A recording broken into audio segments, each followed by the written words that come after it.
நேத்து ஈரான் தலைநகர் தெஹ்ரான்ல வச்சு ஹமாஸ் இயக்கத்துடைய தலைவர் இஸ்மாயில் ஹனியா இஸ்ரேலால படுகொலை செய்யப்பட்டிருக்கிறாரு. கிட்டத்தட்ட கடந்த 10 மாசத்துல மட்டும் அவருடைய குடும்பத்தை சேர்ந்த 60 பேர்கள் இஸ்ரேலால இப்படி கொல்லப்பட்டிருக்கிறாங்க. கடந்த ஏப்ரல் மாசம் கூட கசால அவருடைய 3 மகன்களை இஸ்ரேல் கொன்றாங்க. இப்போ இஸ்மாயில் ஹனியா கொல்லப்பட்டிருக்காரு. இவர் கொல்லப்பட்டதுக்கான காரணம் என்ன அப்படிங்கிற கேள்வி பலருக்கும் இருக்கும். குறிப்பா அவர் கொல்லப்பட்டதுக்கு 5 காரணங்களை சொல்லலாம். அது பத்தி தான் இந்த வீடியோல நம்ம பார்க்க இருக்கோம். ஹமாஸ் தலைவர் இஸ்மாயில் ஹனியாவை இஸ்ரேல் கொன்னதுக்கு 5 காரணம் இருக்கலாம் அப்படின்னு சொல்லி அரசியல் விமர்சகர்கள் எல்லாம் குறிப்பிடுறாங்க.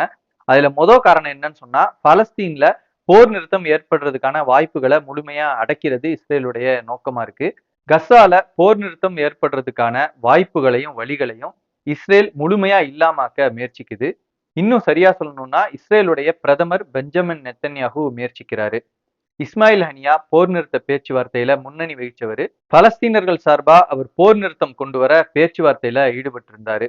அதுக்கு தோதுவான சரியான திசையில அவருடைய வழிமுறை அமைஞ்சிருந்துச்சு. அதனாலதான் அவர் இன்னைக்கு கொல்லப்பட்டிருக்கிறாரு. இவரை மாதிரியான முக்கிய தலைவர்களை கொல்றது மூலமா பேச்சுவார்த்தைங்கிற ஒரு ஆப்ஷனையே இல்லாமாக்க நெத்தன்யாகு நினைக்கிறாரு. ஹமாஸ் தலைவர் கொல்லப்பட 2வது காரணம் என்னன்னு பாத்தீங்கன்னா, அந்த மத்திய கிழக்கு பிராந்தியத்துல ஒரு பெரிய போரை ஏற்படுத்த பெஞ்சமின் நெத்தன்யாகு முயற்சிக்கிறாரு. கசால தெற்கு ரப்லான்ல இஸ்ரேல் மேற்கொண்டு வர்ற போர் நடவடிக்கை அப்படிங்கிறது இஸ்ரேலுக்கு எதையுமே பெற்று தரல அப்படிங்கிறது தான் உண்மை. கசால பொதுமக்களை இஸ்ரேல் கொன்றொழிச்சாங்க. குறிப்பா கோழைத்தனமா பெண்களையும் குழந்தைகளையும் கொல்றாங்க. இதை தவிர இஸ்ரேல் எதையுமே சாதிக்கல அப்படின்னு தான் சொல்லணும். உள்நாட்டிலையும் சரி, சர்வதேச அளவுலையுமே அசிங்கப்பட்டு தான் அந்த நாடு நிக்குது. முன்னெப்போதும் இல்லாத அளவுக்கு உலகம் முழுக்க பொது கருத்து, மக்கள் கருத்து இஸ்ரேலுக்கு எதிராக மாறி இருக்கு. இப்படியான சூழல்ல தான் இந்த போர் நிறுத்தம் ஏற்படக்கூடாதுன்னு நெத்தன்யாகு விரும்புறாரு. அதுதான் அவருடைய அரசியல் எதிர்காலத்தை காப்பாத்திக்க உதவும்னு முழுமையா நம்புறாரு. இதனாலதான் ஈரான லெபனானை சீண்டிக்கிட்டே இருக்கிறாரு தொடர்ந்து.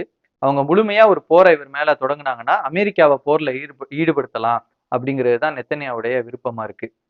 3வது காரணம் என்னன்னு பாத்தீங்கன்னு சொன்னா, பலஸ்தீனர்கள் ஒன்றுபடுறதை தடுக்கிறது.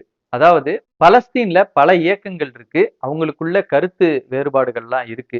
இந்த சூழல்ல சீனா முன்னிலையில இந்த இயக்கங்களுக்குள்ள ஒற்றுமையை ஏற்படுத்துற ஒரு ஒப்பந்தம் சமீபத்துல கையெழுத்தாச்சு. நீண்ட காலமா எதிரும் புதிருமா இருந்த ஹமாஸும் ஃபத்தாஹ் இயக்கங்கள்லாம் கூட இந்த ஒப்பந்தத்துல பங்கேற்றாங்க. ஒரு 14 பலஸ்தீன இயக்கங்கள் கையெழுத்திட்டு இருக்காங்க இதுல. கஸ்ஸா போரை தொடர்ந்து இப்படி ஒன்றுபடுறதுக்கான தேவை அதிகமான பின்னணியில தான் இது நடந்திருக்கு. இஸ்ரேல் இதை கடுமையா எதிர்த்திருக்காங்க. சீனா முன்னிலையில இதுவெல்லாம் நடந்தது அப்படிங்கிறது அமெரிக்காவை ரொம்பவே கலக்கமடைய வச்சிருக்கு. இதை முறியடிக்கிற முயற்சியில ஒரு பகுதியா இஸ்மாயில் ஹனியா கொல்லப்பட்டிருக்கலான்னு அரசியல் விமர்சகர்கள் சொல்றாங்க. 4வது காரணம் என்னன்னு சொன்னா, இஸ்மாயில் ஹனியாவை தண்டிக்கிறது. ஆமா, ஹனியா பலஸ்தீனர்களோட பொறுமைக்கும் நிலைகுலையாமைக்கும் ஒரு அடையாளமா இருந்தவர். அவருடைய தங்கைகள், மகன்கள், பேர பிள்ளைகள், உறவினர்கள்னு 60 பேரை படுகொலை செஞ்சாங்க இஸ்ரேல். அதுக்கு அவர் அசராம நீதிக்கான போராட்டத்துல முன்னணியில இருக்கிறாரு. பலஸ்தீன மக்கள் அவரை தங்களுடைய தலைவரா கருதுனாங்க. இதுதான் அவர் குருவிக்கப்படுறதுக்கான முக்கியமான காரணம். அவர் கொல்லப்பட 5வது காரணம் என்ன அப்படின்னு சொன்னா, இஸ்ரேல் நாட்டுக்கு உள்ள இருக்கிற நெருக்கடியில இருந்து பிரதமர் நெத்தன்யாகு தப்பிக்க பார்க்கிறாரு.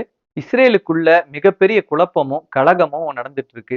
பிரதமர் நெத்தன்யாகு பதவி விலகணும் அப்படின்னு சொல்லி பல மாசமா அங்க போராட்டம் நடக்குது. இது போக இராணுவத்துக்கும் போலீஸுக்கும் முரண்பாடு, போலீஸுக்கும் அங்க இருக்கக்கூடிய போராட்டக்காரர்களுக்கும் முரண்பாடுன்னு நிறைய குளறுபடிகள் உள்ள போயிட்டு இருக்கு. இதையெல்லாம் சமாளிக்கத்தான் ஹமாஸ் தலைவர்களை இலக்கு வச்சுது இஸ்ரேல். இதுக்கு முன்னாடி சாலிஹ் அரூரிய கொன்னாங்க. இப்போ இஸ்மாயில் ஹனியா கொல்லப்பட்டிருக்காரு. இது பத்தி நாம ஏற்கனவே வீடியோ போட்டிருக்கோம். அதை கண்டிப்பா பாருங்க. இந்த வீடியோவை உங்க நண்பர்களுக்கு ஷேர் பண்ணுங்க. உங்களோட கருத்துக்களை, கேள்விகளை கமெண்ட் செக்ஷன்ல சொல்லுங்க. வேற எந்தெந்த தலைப்புகள்ல நான் பேசணும்னு நீங்க நினைக்கிறீங்களோ அதையும் நீங்க கமெண்ட்ல சொல்லலாம். மீண்டும் சந்திப்போம். நன்றி.